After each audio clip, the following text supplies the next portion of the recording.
Bonjour à tous et bienvenue dans cette petite vidéo, petite mise au point rapide. Donc là, j'ai pas fait beaucoup de vidéos parce que, bon, encore une fois, comme je l'ai déjà dit, quand c'est trop redondant au niveau des pannes, j'arrête d'en faire parce que c'est plus intéressant. Là, je pense que j'ai fait suffisamment de vidéos sur les Amiga 600 avec les problèmes de son, sachant que j'en ai fait d'autres entre-temps et qu'il y en a d'autres qui arrivent, mais je m'étalerai plus sur le sujet. D'autre part, pour ceux qui suivent un peu, vous savez que je suis en double activité, que notamment je fais de la coutellerie et que je fais ça sur les marchés et les conventions, et que donc à partir de demain, lundi, et ben c'est fini. Voilà, je n'ai plus le droit d'exercer ma profession sur les marchés puisque je ne suis pas en alimentaire. Voilà, donc je vais avoir beaucoup plus de temps pour m'occuper des vidéos, du rangement de l'atelier parce qu'il est dans un état absolument immonde. Bref, je vais avoir beaucoup plus de temps pour de nouvelles vidéos. Donc les trois sujets à venir sont trois sujets que je voulais faire. Enfin, deux en particulier sont les sujets que je voulais faire vraiment le plus vite possible parce que c'est des sujets que je trouve très intéressants.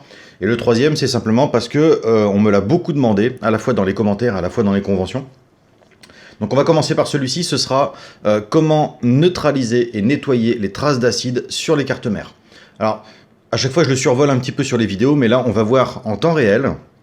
Enfin en temps réel non, je vais le faire, on va voir du début à la fin, peut-être un peu façon plan séquence, quoi. Donc d'une seule traite, on verra comment retirer les composants, comment nettoyer l'acide, comment laver la carte, et comment ensuite faire en sorte que l'acide qui est stocké un petit peu partout sur la carte soit, je dirais pas complètement éliminé, parce que je sais, j'ai pas moyen de prouver que c'est complètement éliminé, mais au moins que ce soit le mieux fait possible. La deuxième vidéo va concerner, hop là,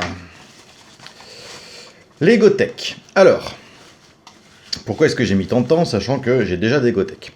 Ce Gotek là, je l'ai commandé sur AliExpress, donc c'est pour ça qu'il a mis énormément de temps à venir. Je l'ai commandé le 11 décembre, il est arrivé cette semaine.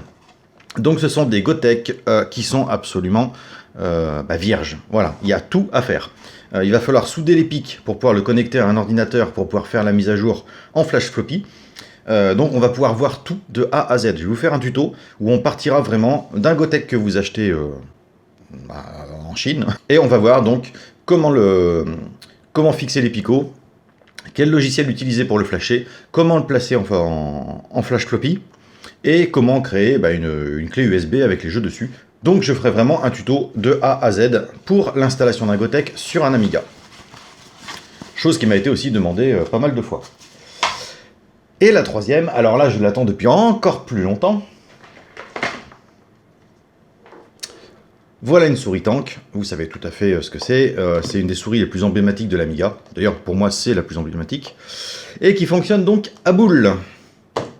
Et pour tous ceux qui ont utilisé un jour dans leur vie des souris à boule, vous savez à quel point c'est quand même relativement pénible. Et donc il existe un kit laser ou optique. Alors c'est vrai que je ne me suis pas posé la question, mais enfin ça éliminera le côté boule.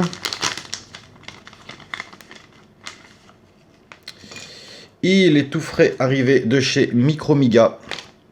Encore une fois, je vous mets le lien dans la description, parce que je sais que tout était en précommande, mais il en a reçu. Voilà, donc c'est un kit de conversion, et on va remplacer la PCB qui est à l'intérieur de la souris tank par celle-ci, et on va pouvoir passer en, je crois que c'est de l'optique, laser, c'est écrit dessus.